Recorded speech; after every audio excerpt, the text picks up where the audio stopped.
Hey guys, welcome back to Home Built, and this week I thought I'd do something a little bit different and talk about the future of cars. It's the big topic that everybody's been talking about, is electric vehicles. Is that what's going to be everywhere? Is it inevitable?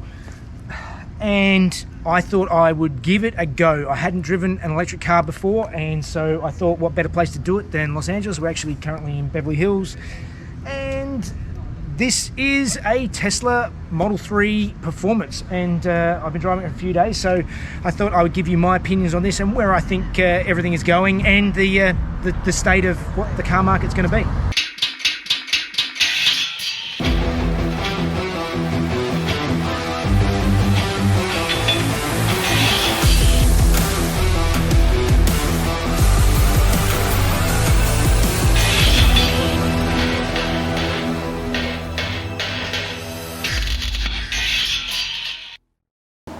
Well, the Tesla was actually the very first time I drove an electric vehicle, and it was an interesting experience. There were some things I really liked, there are other things that I didn't like. I don't particularly like the looks of the Teslas. I think they look like a bar of soap. They're just a boring toaster. They're an appliance. And the interior, I just feel like it's lazy design personally. I really like an interior of a car. I think it's the part that you interact with the most. I don't like there's no dash. And I hate that there's a touch screen, that just one screen that's in the middle that controls everything. And it's just, that's not my thing. I don't like touch screens at all. I want buttons and gauges and a driver-focused interior. So I rented the Tesla on Turo, and I picked it up just outside of LAX, and sort of jumped into it and just trying to get my head around driving this whole new electric experience I hadn't done before. I just got back from the East Coast where I'd rented a Dodge Challenger. The Dodge Challenger was a pretty gutless rental spec, as you can imagine. I think it's a V6. It was fine, but it's surprisingly a very big car. The Tesla, automatically, the Model 3, was actually quite a good size, like a nice, much smaller car, and only took me a few minutes to start getting sort of the hang of the Tesla. Getting into it, it's a Model 3 Performance, and I put my foot down a couple of times, and it was fine. You know, it was quite healthy acceleration, but nothing that exciting. And then I sort of, while I was stopped at the lights, I changed the modes and went from comfort to sport mode. And I was sort of going down and had a bit of clear space. And then I put my foot down a little bit further on and was not expecting the difference. The acceleration was astronomical. My head smashed into the headrest. I got a whelp out of Mrs. Jeff in the passenger seat, and the acceleration is mind-boggling. All right, going. Far out. Whoa. That is so fast. This thing is just crazy fast. It's insane that just this is supercar speeds in a very bland, boring, commuter car. Where have things gone? Particularly the instantaneous torque. That is definitely a massive plus on the electric side.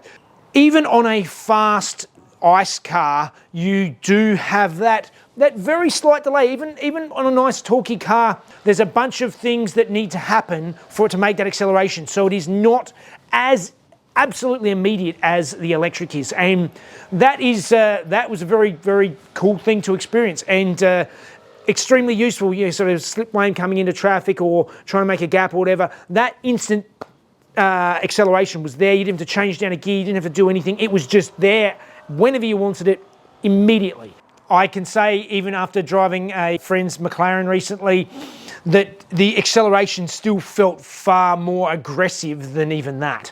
So this is where things are going. It's not just in the realm of, $500,000 supercars that can do this anymore. This stuff is just available to every Joe on the street. fine for range. I had plenty of range to get around LA for the drives I did. I went down to Orange County and went to a bunch of places and never had range anxiety, so I was not concerned on that front. You definitely could feel the weight of the car. The weight was definitely a factor in the corners. I did try the full self-driving a few times, and I am definitely not a fan. So I know the full self-driving is, it's a bit of a Tesla thing to say it's that, but it tried to kill me twice in the sort of 4 or 5 times I used it. I found even on the highways, it left a really big gap in front of the car, and I tried a couple of things in the settings to see if I could get it to sort of be a little bit more aggressive, but it wasn't, and that could be up to my sort of adjustment in the settings. If you just don't care, that's fine, but I found that just leaving that big gap, people would cut in front of me, and it just was not driving the way I'd want it to. There were a couple of times it did try to kill me. There was one where I was on the highway, I was following the car in front, it was in full self-driving, and that car moved out of that lane because there were cars directly in front of where it were stopped, and I had to jump on the brakes before the Tesla did. It probably would have braked in time and been fine, but it was still it would have been much more aggressive braking than what I would have done, which also then could compound behind, because if it was a car following me, then that would have to brake much more suddenly, and that's how accidents happen. So it may have been fine, but I wasn't willing to let the car try and catch up. I wanted to keep myself alive. Yeah, not a fan of full self-driving. Charging was very easy. I didn't have to charge the car the entire time I had it. I had it for a week, and because I was staying at a hotel that only had valet parking, part of the hotel's valet parking was they would charge the car. So whenever it was sort of down a little bit on battery, they had charged it up when I'd left it with them, and I never had to pay charging the whole time. So that was a benefit over getting an ICE car. Another thing I did not like at all was the credit card entry system. You had to sort of swipe it on the B pillar to unlock and lock the car, and it didn't work all the time, and it was just finicky. And I like a key on a car. I hate electric handbrakes. The Tesla doesn't have a handbrake at all. It just stops and stays there, and I like a key. I don't like a start button. I just want a key, and I'm old school that way.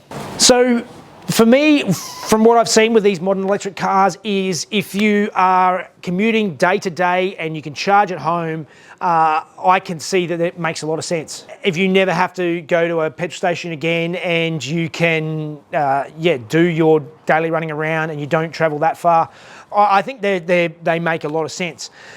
In Australia, and particularly where I live, because I live slightly rural, it doesn't really make as much sense. The charging is still inconvenient. Unless you can charge at home, it is not a convenient way to do things. Even at 15 or 20 minute, to charge your car, that's still 15 or 20 minutes just sitting around, just waiting somewhere in a random car park, usually not in a very nice area. Where I think they really fall down is things like if you're traveling over a holiday period where the traffic is already horrendous, and if your only vehicle is electric, in those sort of peak periods, everybody needs at least 20 minutes, half an hour to charge the car, and there's 100 cars waiting for 3 charge points. You can just see how it's just the whole thing does not work. So EV swapping classic cars, that's a big topic these days, and as you saw from the title, should I have EV swapped our Ferrari instead of going to all the effort of putting in the Ferrari engine? There are a bunch of pros to it. I think an electric conversion would have been far simpler than fitting the Ferrari engine. There are lots of things that are a real nightmare with the Ferrari engine, and so many things that are fixed in space on that engine that will have to work together, whereas electric motors are actually quite compact. I could have put it in a few different locations. That would have been relatively straightforward, and the batteries, although they take up a lot of room, could be placed in all different places to try and sort of spread the weight out and all that sort of stuff. So I think that would have actually worked out to be much, much, much simpler than fitting the Ferrari engine in the Alfa. As far as sort of acceleration on things, if you compare that, Tesla Model 3 that I was driving had a 0 to 100 time of 3.4 seconds.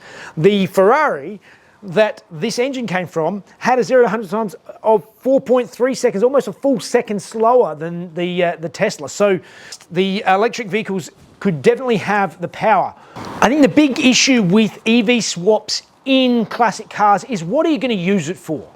If you are planning on using it just to commute around town locally, do short trips, go to Cars and Coffee and things like that, then I think EV swapped in classics can work and can make it a simple, usable, potentially lower maintenance vehicle.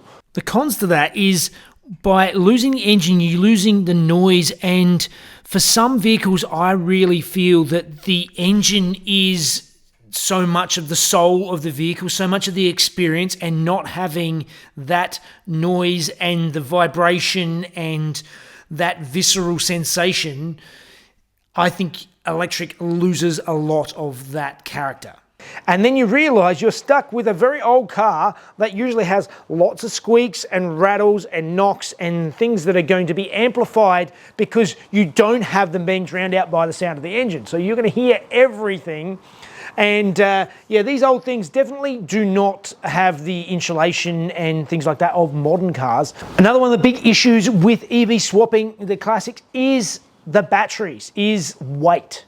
Petrol has 150 times more energy density than a lithium-ion battery.